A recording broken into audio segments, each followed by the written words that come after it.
अस्सलाम वालेकुम and welcome to Pakistan property playbook. मैं हूं हबीब खान। गवर्नमेंट की तरफ से FY27 के लिए जो बजट अनाउंसमेंट है वो कर दी गई है और उसके बाद हमने देखा कि पाकिस्तान का जो रियल एस्टेट सेक्टर है उनकी जानिब से बड़ी पॉजिटिवली जो है इसको वेलकम किया गया है और ये कहा जा रहा है कि आइंदा जो बजट है माली साल का वो पाकिस्तान के रियल एस्टेट सेक्टर के लिए एक हेल्दी और एक ग्रोइंग बजट जो है वो साबित होगा। अब बात ये करते हैं कि जो रियल एस्टेट इन्वेस्टमेंट ट्रस्ट है उस हवाले से इस बजट में क्या कुछ जो है वो गवर्नमेंट की तरफ से रिलीफ मिल सका है, क्या जो इन्वेस्टर का ट्रस्ट है वो बहाल हो सकेगा। इन तमाम तर सवालों के जवाब के लिए हमारे साथ Musab Iqbal, head of Reed JS होंगे। Musab, welcome to the show. Thank you so much for having me. Musab साहब, बजट का जो है वो अनाउंसमेंट किया गया है गवर्नमेंट की जानिब से और रियल एस्टेट सेक्टर के लिए पहले तो आप ये बताएं कि ओवरऑल बजट को कैसे देखें। देखिए, ओवरऑल बजट को मैं यूँ देख रहा हूँ कि ये एक बहुत प्रो रियल स्टेट बजट रहा है और पिछले जितने भी बजट आए हैं फ्रॉम 2022 टिल 2024 रियल स्टेट को ऐसा ट्रीट किया गया था कि इस सेक्टर को शायद डिसिप्लिन और टैक्स की ज़रूरत है। लेकिन 2025 और 26 में ये सेंस किया गया कि जो भी इक़दाम 2022 से लेकर 24 तक लिए गए उसमें ट्रांजैक्शन वॉल्यूम जो है वो बहुत गिर गई और 2025 में टेकअप हुई और अब इंशाल्लाह जो इक़दामात लिए गए हैं टैक्सेशन साइड पे वो मुझे लगता है कि ऑन गोइंग इस साल के अंदर ये वॉल्यूम्स को सपोर्ट करेंगे और ये कि रेवेन्यू साइड पे जो गवर्नमेंट को ग्रो करना है उस साइड में भी बहुत सिग्निफिकेंटली सपोर्ट करेंगे। सो ये एक हमारा ओवरऑल व्यू पॉइंट है इसके अंदर। अच्छा, बजट में हमने देखा कि प्री बजट भी बहुत सारी चीज़ें गवर्नमेंट की तरफ से ऐसी की गई जिसमें 7E का जो एक था मसला जो कि रियल एस्टेट सेक्टर की जानिब से बहुत अरसे से कहा जा रहा था कि इसको अबॉलिश किया जाए। कैसे देख रहे हैं कि ये तमाम तर चीज़ें भी गवर्नमेंट साथ साथ जो है वो प्लान करती गई और 7E भी जो है वो अबॉलिश किया गया? देखिए, 7E की अबॉलिश होना एक बहुत वेलकमिंग माइलस्टोन है रियल एस्टेट इंडस्ट्री के लिए, क्योंकि ये सेक्शन 7E सबसे पहले समझना चाहिए कि ये था क्या। ये था कि गवर्नमेंट एक आइडल लैंड के ऊपर या प्रॉपर्टी के ऊपर अज्यूम ये करती थी कि आप एक सर्टेन परसेंटेज ऑफ इनकम करते हैं जिस इज अप्रॉक्सीमेटली 5%। टिपिकली हमारे पास जो डेटा है हमें दिखाता है कि नेशनल एवरेजेस कुछ एसेट क्लासेस में जो कमर्शियल रियल एस्टेट नहीं है वो 5% भी नहीं कमाता है। तो अगर वो 5% भी नहीं कमा रहे और उस पर अगर एक सर्टेन लेवल ऑफ थ्रेशोल्ड पे एक टैक्सेशन लग रहा है तो वो एक सिग्निफिकेंट अमाउंट होता है प्रॉपर्टी ओनर और इन्वेस्टर के लिए। और तो उसके लिए डेफिनेटली ये एक बहुत वेलकमिंग एक मेजर है जो गवर्नमेंट ने लिया है एंड वी होप कि because of this we'll see again, मैं वही बात रीइटरेट करूंगा कि हम ट्रांजैक्शन वॉल्यूम को आगे बढ़ते हुए देखेंगे। इसकी वजह से प्राइस डिस्कवरी रियल एस्टेट के अंदर होना शुरू होगी और लिक्विडिटी भी आएगी। अच्छा, 7E के अलावा भी 7K और डिफरेंट टैक्सेस हैं शायद जिनकी अभी भी डिमांड की जा रही है कि जो नहीं अबॉलिश किए गए, उनका ना हटना अभी रियल एस्टेट सेक्टर के लिए आप क्या समझते हैं कि हटना चाहिए था इस दफ़ा में, या उसको आप समझते हैं कि by the passage of time government शायद खुद ऐसे लेके चलना चाहती है? देखिए, गवर्नमेंट की डायरेक्शन तो सही है, जहां वो जाना चाहे direction is fine. It's all about के how far are they willing to go right now. तो कुछ कॉन्स्ट्रेंट डेफिनेटली हैं, IMF की तरफ से भी डेफिनेटली कॉन्स्ट्रेंट्स हैं, उसके बावजूद भी इतना रिलीफ दे देना for the industry to at least economic activity real estate की स्टार्ट हो, तो I think this is again a very welcoming note from the government. और हम ये भी ऑब्वियसली चाहेंगे कि रीट एक, क्योंकि एक बहुत इंडस्ट्री है जो एक रियल एस्टेट कन्वेंशनल इंडस्ट्री को फॉर्मलाइज और कॉर्पोरेटाइज कर देती है, उसके लिए भी बहुत इकदाम लिए गए। बहुत सारे तो नहीं, but I mean in the sense के सेक्शन 159(1)(c जो है वो एक बहुत अच्छा इकदाम है जो लिया गया है। और 99A एक क्लॉज था हमारा जो हमारी ख्वाहिश थी इंडस्ट्री की और तमाम एक समझे एक पेन पॉइंट भी था हमारा कि अगर वो हमें मिल जाता, जो कि एक सनसेट क्लॉज है जो ये कहता है कि जी जब एक इन्वेस्टर रीट के अंदर आता है एज अ स्पॉन्सर अपनी प्रॉपर्टी ले करके, तो जितने साल उसने प्रॉपर्टी अपनी रखी है उतने साल जो गेन हुआ उस पर एक टैक्स लग जाता है। तो मसला ये कि एक टोल बन जाता है उसके लिए एक फॉर्मलाइज सेक्टर के अंदर आने के लिए। तो आई थिंक अगर आप इसको गवर्नमेंट साइड से भी या पॉलिसी साइड से अगर इसको एबॉलिश कर देते और हमें सनसेट क्लॉज ये मिल जाता कि कोई टैक्स विदहोल्डिंग नहीं अगर आप रीट के अंदर आते हैं। तो आई थिंक ये रीट इंडस्ट्री के लिए तेजी में बहुत काम करती है। सो ये एक है कि अगर इसका एग्जाम लिया जाए तो डेफिनेटली इंडस्ट्री को फॉर्मलाइज करने में एक अच्छा सपोर्ट मिल जाएगा। अच्छा, लास्ट टाइम भी हमारी आपसे बात हुई थी रिगार्डिंग द रीट। अब इस बजट के बाद आप क्या समझते हैं कि पाकिस्तान में जो इन्वेस्टर है वो रीट की तरफ डाइवर्ट हो सकेगा? रियल एस्टेट सेक्टर की तो हम खुद आप खुद भी कह रहे हैं कि ग्रोथ नज़र आ रही है और real estate sector pro budget आया है, तो क्या रीट को इटसेल्फ कोई ग्रोथ नज़र मिलती हुई नज़र आ रही है? हाँ, आई मीन डेफिनेटली आप देखें तो हमारी जो RMCs हैं बाय नंबर्स वो बहुत ग्रो कर गई हैं। More than 25 projects are under REIT right now. कुछ प्राइवेटली हेल्ड और आपने 5 तकरीबन जो है वो लिस्टेड भी हैं इसके अंदर स्टॉक मार्केट में।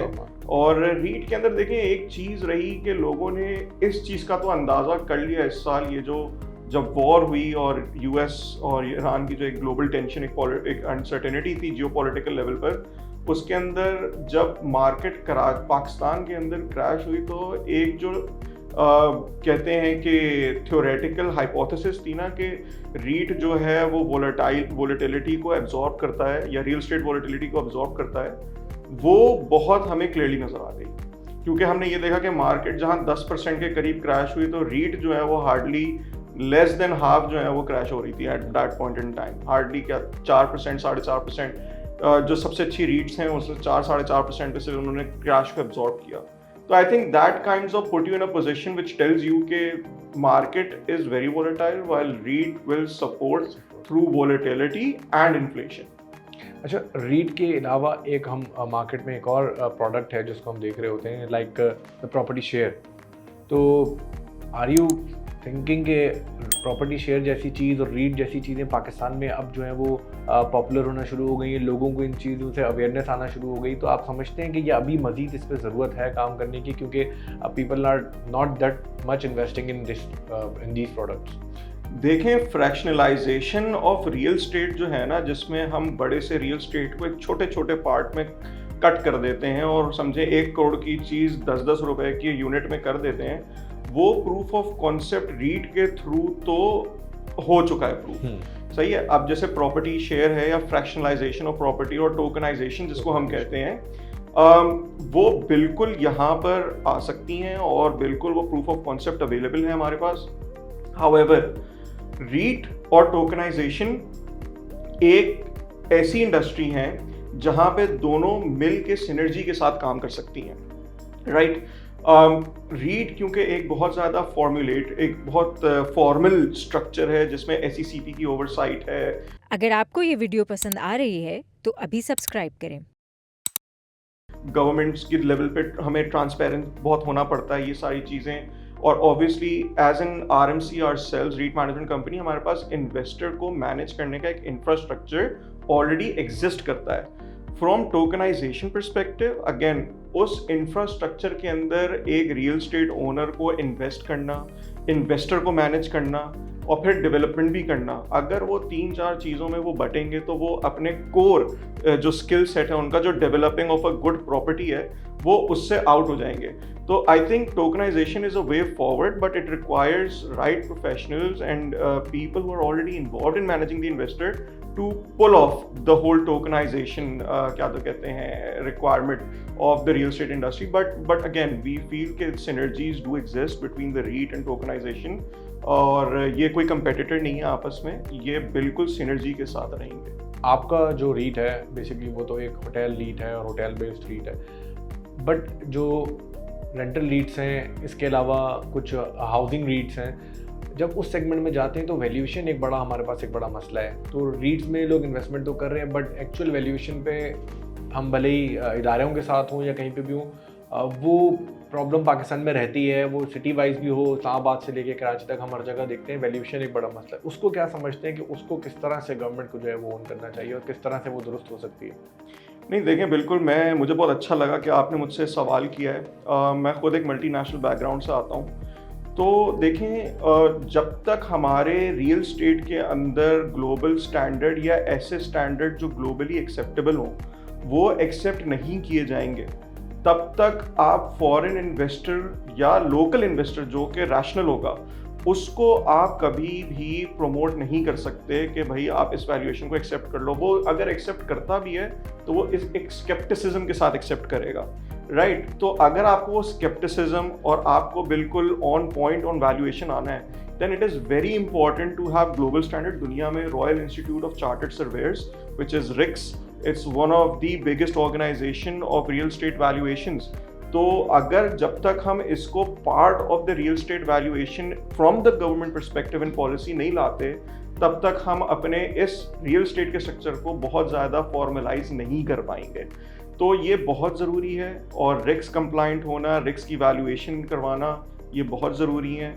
तो मुझे लगता है कि अगर ये होंगी चीज़ें तो इंशाल्लाह I personally feel that the real estate has the ability, because they are so undervalued, to attract the foreign investment in Pakistan. Going forward, अब बजट भी आ चुका है, चीज़ें भी हम देख रहे हैं, क्या देख रहे हैं आउटलुक, क्या देख रहे हैं सेक्टर का, रियल एस्टेट सेक्टर का, रीट का इटसेल्फ? देखें, जहाँ तक रियल स्टेट सेक्टर की हम देख रहे हैं, मैं एंटिसिपेट तो ये कर रहा हूँ कि हमारी ट्रांजैक्शन वॉल्यूम पिकअप करेंगी। ऑब्वियसली वो 2021 और 20 वाले लेवल पे या 22 वाले लेवल पर तो नहीं पहुँच पाएंगी, लेकिन एटलीस्ट वो कैचअप करना अब यहाँ से शुरू करेंगी। जो हमने एक और चीज़ देखी जिसको हम मार्केट कैपिटलाइजेशन रेट्स कहते हैं, हमने उनको बढ़ते हुए देखा है, जिसमें हमें ये पता चल रहा है कि रेंट्स तो बढ़ रहे हैं, लेकिन क्योंकि ट्रांजैक्शन नहीं हो रही नीचे, तो प्राइस ऊपर नहीं आ रही। ये एक फिस्कल डिसओबीडियंस का ना, एक हमारे हम अपनी मैं अपनी लैंग्वेज में इसको एक फिस्कल डिसओबीडियंस कह देता हूँ इसको, क्योंकि रियल स्टेट का बिल्कुल बैलेंस चलना पड़ता है। तो अगर मैं यहाँ मार्केट कैप ऊपर जाते हुए देख रहा हूँ, प्रॉपर्टी नहीं देख रहा ऊपर आते हुए, तो ये एक मसला होता है यहाँ पे। तो इसमें मुझे लगता है कि हम इंशाल्लाह इसको टोन डाउन करेंगे, हम स्पेकुलेटिव मार्केट को जो है वो बीट आउट कर देंगे इसके अंदर, और इसके अंदर हम ये भी देखते हैं कि प्राइस डिस्कवरी होना शुरू हो जाएगी। तो प्राइस डिस्कवरी होगी, ट्रांसपेरेंसी आएगी, लिक्विडिटी बढ़ेगी, मार्केट में और लोग आएंगे इन्वेस्टमेंट करने के लिए।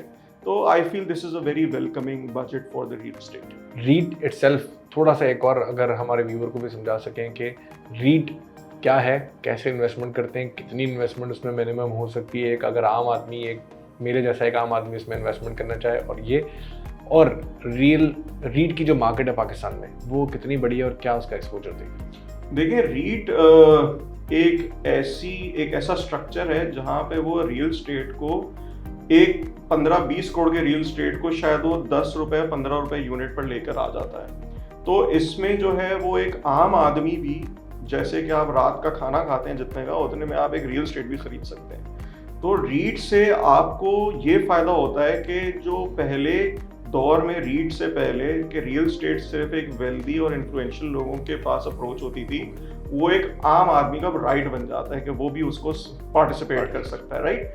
तो ये रीट एक ऐसा स्ट्रक्चर है इन्वेस्टर के लिए कि वो रियल स्टेट के अंदर या रियल स्टेट इंडस्ट्री के अंदर इसके थ्रू पार्टिसिपेट कर सकते हैं। कर कैसे सकते हैं? एक सिंपल आप ब्रोकरेज अकाउंट अपना खोल लें, जिस तरह स्टॉक मार्केट में आप रियल स्टेट में ट्रेड करते हैं, जिस तरह स्टॉक मार्केट में स्टॉक शेयर्स वगैरह ट्रेड करते हैं, उसी तरह आप रियल स्टेट को भी ट्रेड कर सकते हैं।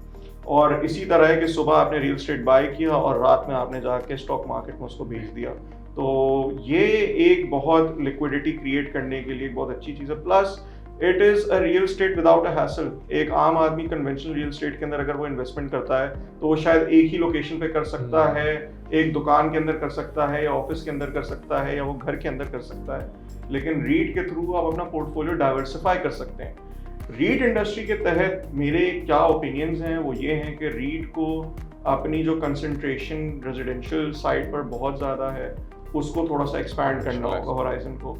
हम उसमें डेफिनेटली पार्टिसिपेट कर रहे हैं, हम कोशिश कर रहे हैं। होटल एक ऐसी एसेट क्लास है जो हम ले करके आ रहे हैं। अगेन मैं वही वाली बात करूंगा कि how many investors can you count on your fingers who own hotels? You can count them on your fingers, right?